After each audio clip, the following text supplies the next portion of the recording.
What up? Welcome in. This is The Herd.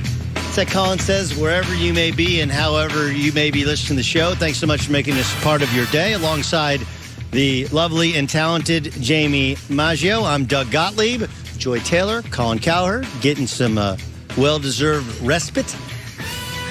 Cowherd somehow going down the ski slope. Colin! What's your blazing five for the week? Colin, what's your herd hierarchy? Watch Gottlieb. We got the herd hierarchy upcoming in the show. Michael Rappaport, actor, hooper, pot stirrer extraordinaire, will join us in merely 5 minutes. There's this expression that guys have. I don't know, Jamie, if women have this expression where you're like, man, that guy's got it all figured out, right? Did you guys ever use that to describe women? Like, she's got it all figured out. Do you ever do that? No, I don't think so. It is kind of a guy thing because most of us guys, like, we can't figure stuff out. We just can't. So when a guy does figure it out, we don't read social cues. Yes, like I don't read social cues particularly well. You know, like that's honestly the thing with guys. That's like I think most males' biggest problems is we don't read signs. We just don't. We just kind of plow through life as if everybody thinks the way that we think. Right? Problems with women, it's because they think every woman is into them. Why? Because they're not reading any signs. They're not actually looking for signs. They just assume that any positive sign means, well, I'm in, right? It's the same reason that I think homophobia occurs, because they believe that every homosexual guy should be into them. They're not. They're just not. They are not into every heterosexual male. Matter of fact, they're not into most heterosexual males. They're just not. But again, the heterosexual male, I believe, does not read signs at all because we don't have life figured out. So when a guy does have it figured out, we all go like, hey, he's got it all figured out. So I don't think that KD is the exception. I think he's the norm. Like, I think he's 95% of males in America, where it doesn't matter whether you have money, you don't have money. Like, he's 30 years old. He's a two-time NBA Finals MVP, one-time NBA MVP. He's a gold medalist, and he's a two-time NBA champion that has probably $100 million in the bank. He's got a Nike deal, other deals. He does stuff in Silicon Valley. He does stuff in New York City. Like, he's got everything, and he's going to be a free agent so he can get a huge contract and pick his next destination this upcoming offseason after likely or possibly, after watching last night, winning another NBA title. He should have it all figured out, but he doesn't. Because like most guys, he's still kind of searching. Still trying to figure it out. Take a listen. He sat down with Chris Haynes on Chris Haynes' podcast, and he had this to say about what he's now looking for in upcoming free agency. I just want to make sure I get as much money as I can in my next deal so I can stack up my money and figure it out. That's just the plan. Play basketball and stack money. They are giving us money to play ball. Yeah. So why can't I work as hard as I can to get the most that I can out of for myself? Nothing wrong with that. You can get, and by the way, if that's a sign, the Golden State Warriors can pay him far more money than anybody else based upon how the collective bargaining agreement works. So if you're looking for a sign of whether or not he'll stay, it's, I want to make the most money. You can make the most money in Golden State. Do you stay there? He also in the same podcast said he doesn't want fanfare. He wants somewhere where he wants to go to work. Well, it's like, okay, well, if you're not enjoying playing for the Warriors, but you want the most money, those two ideals kind of conflict, right? It's because he's just looking for something. He strikes me as a guy who's not all that happy. And this is not abnormal, right? Like, what do they say about guys with a Porsche? Right? It's midlife crisis time. You start losing a little bit of hair. You might lose your wife. You're like, you know what? I'm going to go buy a Porsche because that shows that I've made it. I got a little bit of money. And guys think that women are into a guy in a Porsche, where most women are like, he bought a Porsche because he's hiding something, right? Most women think at a younger age it's not because of hair loss or the midlife crisis. It's overcompensating for lacking in other areas. There you go. Okay, so that's what KD is telling you, that he's wants to overcompensate for something else that's missing in his life, whether it's a family or feeling respect or admiration at work or whatever it is. Like, look, he's just like, you know what?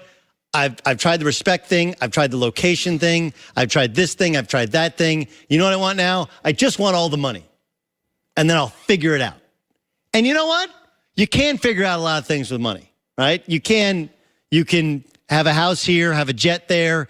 Like you can have FU money, and there'll be some short-term and even some long-term happiness. And maybe he thinks then everybody will leave him alone.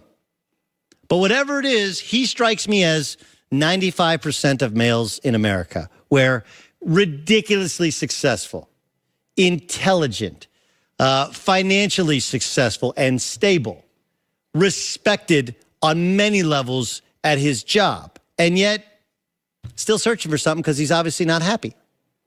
It's sad, but it's also a snapshot of kind of who we are. And look, some of that does make you better at your job. Makes me better. Like, I'm going to always want more guy. Well, why do you work at the holiday season? Because I want more. Because this is a bigger seat. This is a bigger show. This is more attention, potentially more in the future of other things. Right? I'm not a content guy, but there's a gray area between content and really searching for happiness, and it feels like that's where KD is. I'll tell you a guy who's always searching for happiness. That could be the only reason that he's always so angry and sarcastic and caustic. He's at the end of several different vicious lawsuits, including one I haven't even told him I'm going to sue him for. I don't know what for, but at the end of this segment I will. Michael Rappaport joins us now in the Herd. What's up, Hi, Jamie. Slammed his book on the table. Yeah. What's up, man? How you been? What's going on? Good holiday? It was great. Thank you. Was it? Absolutely. What's the Rappaport Christmas like? Low key. Stuffed my face with various meats. I had a little goose, a little duck. You had goose and duck? Yeah. And any vegetarians out there that are offended by it, be offended. I had a little goose. I had a little duck. Watched a couple of films and watched a lot of basketball. I want to get to basketball in a second. What films did you watch? Last night I watched If Beale Street Could Talk with the great Regina King, the director of Moonlight. Great film. And I watched Vice the night before. And I also rewatched Silver Linings Playbook that the Philadelphia Eagles fandom and the great Bobby De Niro. I call him Bobby. Yeah, I know you guys are close. You guys are text buddies. I call him Bobby. That's actually an incredible film. Really good film. What are you writing, a book? No, I'm just interested. You're an interesting guy. Okay, all right. There's more to you just than sports hot takes. That's right. There's multitude of levels to you. Have you been to his Instagram account? I admittedly spend way too much time on your Instagram account. I appreciate that. It's so funny. Thank you. You don't follow me, bro? He's been taken down for cat shaming. Yeah. Will you cat shame? I have a dog. My kids we have a cat. My kids love our cat. Is the cat weird looking? No. Does your cat look like you? No. Because I'll cat shame your cat. If there's a cat out there that looks like Doug Gottlieb. No, it does not. Okay. Thank God. There's no cat that has this kind of nose. That just doesn't exist on Earth. All right, let me get to the Lakers. LeBron goes down with an injury, and all of a sudden a huge lead becomes a 3-point lead, but then becomes a 20-point win. Your takeaway is? My takeaway is I think, well, first of all, the Warriors didn't play great. They've been inconsistent this season. I don't want any player. I go on record saying this. I don't want any player to be injured. But I think for the Lakers' sake and the longevity of the Lakers' season, this LeBron James being out potentially 2 weeks, 3 weeks at this point, 10 games or so, could be the best thing for the Lakers. So these players can redefine their identity, and this team can find. It's like a mid-season audition. Because who's going to stay, who's going to not stay? Lonzo, Rondo. I think Kuzma's on the verge of becoming an all-star. I think he could squeeze in there if throughout this run without LeBron. And I think it could be the best thing for the Lakers to sort of get their confidence and have their identity, and other leaders to really emerge. Because this whole toxic thing that KD brought up, I believe it's true historically with Kyrie, Kevin Love, David Blatt, Instagram accounts, lyrics, N-words, F-words, N-words, F-words on a talk show during the regular season. Right. Okay? All of that. That's what he meant by the toxic.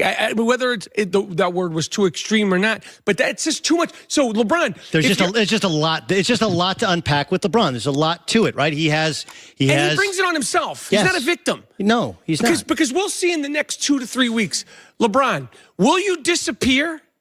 Like you disappeared your first year back in Cleveland when you came back and you were less explosive. You were thin in the offseason. And then you went to Miami because you needed rest and you came back looking like LeBron the year they won the championship? Or will you be on Instagram? Will you be injured and just be injured the way Steph Curry was injured? Like, we don't hear from you. We don't see your workouts. We don't see you driving cars. We don't see you be injured. Let these guys shine. Don't somehow make it about you. That's the toxicity. If I said it correctly. Did I say it correctly? Toxicity? Yeah, you said toxicity correctly. It's you didn't butcher that word at all. I had to verify it with Jamie because I don't know if you have a really profound grasp. How now, brown cow. That's good. I think I got it. How now, brown cow. Michael Rappaport join us. Jamie Maggio, Doug Gottlieb in for Colin. This is the Herd.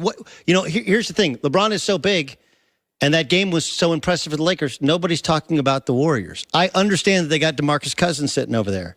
But can we admit this looks like this is what end of runs look like, right? Where no one wants to call it. No one wants to call it with the Patriots. But they were terrible last week against the Bills. They were terrible. They were terrible. Josh Allen could not have been more inaccurate as a quarterback, and they hung around and hung around and hung around. Yet they won the division, and yet the Miami Dolphins they would have sealed it had there not been the miracle in Miami. But have you been impressed by how the Patriots have played recently? Listen, you're not gonna make me some sort of Patriot apologist. I'm a New York Giants fan. I understand. But no, I haven't been impressed. But I ain't betting against them. Which is the same with the Golden State Warriors. I'm not betting against them. None of them are old. Okay, they're not, but the bench players are. That's good. Okay, Sean Livingston has an 80-year-old man's knee because of that horrific injury he suffered when he was with the Clippers. But I can't blame Andre the bench Iguodala players. has been old for a couple of years. Klay Thompson had 5 points last night. Steph had 15. Yes. Kevin Durant had 21, and Draymond Green has not had a great season. So, listen, it's still early in the season. Yesterday was sort of the tip-off for the layman fan. Christmas is considered the tip-off. No question, and that was a dud they threw out there. I agree. And that looked like a team that, well, wow, this actually might be the last year of this incarnation of it. It looked like for the first time this season where it was like, oh, they do need Boogie Cousins. Yes. Not, it's like this little cherry on top. Like, they need Boogie Cousins. Listen, they've been so good for so long, and I feel like it's not laziness, it's not sluggishness. They haven't been able to turn it on when you expect it. They're traditionally life's not like the clapper. You can't walk in and go, let's play, right? Remember the clapper? Did you buy the clapper? No, I thought you were going to shut the lights. Wait, whoa. You asking me, did I buy the clapper? Yes. Is sort of age shaming me? Are you trying to age shame me on national television? No. This is national television. I'm not. It's in most parts of the country. Because most people in the clapper, they're older people. I didn't say that you purchased Life Alert. I said, did you purchase the clapper? Do you think I can't get out of bed? Life Alert is... It's a twofold question, Doug. Do you think, number one, I can't get out of bed to turn off lights? And number two, do you not think that I live in a house where I have custom light switches that are next to the bed where I could just press it? Because I have a pretty successful career, and I do have those light switches next to me. So I feel like it was age shaming. Can I share with you something really quick? What's both of you guys? Okay, so we purchased and we redid a house. And so I told my wife, because I actually took advice from Colin. Colin's like, I'll give you one piece of advice. Let her just do whatever she wants. I'm serious. Like, don't probably fight. The best advice don't you'll fight ever get. anything. Because everybody says, man, that's a good way to get divorced is to build a house or redo a house. So that's what I've done. I had one request. You know what that request was? That's two. One was the TVs, where the TVs go and how many TVs and the wiring. I was like, I want an on-off switch right next to where I sleep. And she's like, what do you need that for? You can't get up. And I was like, trust me. And 2 nights ago, she's like, can you turn off the lights? I was like, yes, I can. Yep. Bam. No, it's a nice little thing. It's a great thing. It's opulence. That's what it is. It is opulence. I has it. It's the little things. It's the little things like, can you hang? Yeah, I can hang. Okay, good, because I want you to hang. Michael Rappaport's going to co-host the show, only not get paid. Maggio and I are going to get paid. The Patriots are AFC champions once again. But what if I told you they're not a top 10 team in the Herd hierarchy? Rappaport's going to react to my hierarchy. That's next in the Herd.